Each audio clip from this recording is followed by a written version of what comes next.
there have already been a number of allegations of fraud. Now, whether this is at a scale that's enough to really affect the election, we won't know for days, weeks, perhaps months.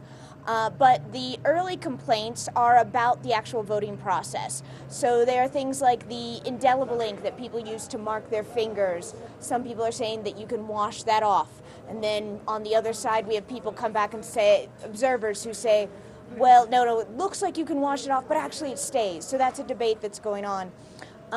More critical people have been saying that in some polling stations, election workers have let people with obviously fake voter registration cards cast ballots. We do know that there are a lot of fake cards that have been coming into the country in the past few weeks. So if election workers aren't stopping those from being used, that could really sway some results. Each polling station is right now, because the polls just closed, counting the ballots from their station.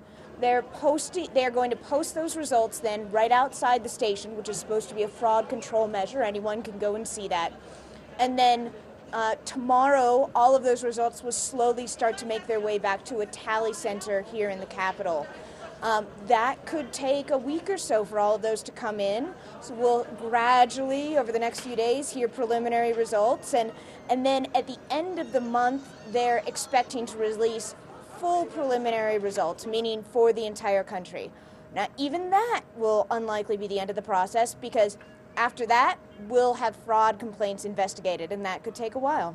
Well, the international community is watching this stuff very closely, because they were the ones who came out after the presidential vote and said, you know, if this is the kind of government that's in Afghanistan, maybe they're not a viable partner. So if this can be taken as a success, what it means is it gives the U.S. and the other NATO partners an opportunity to say, look, the Afghan government is making reforms, they're committed to democracy, it makes sense for us to be here helping them out.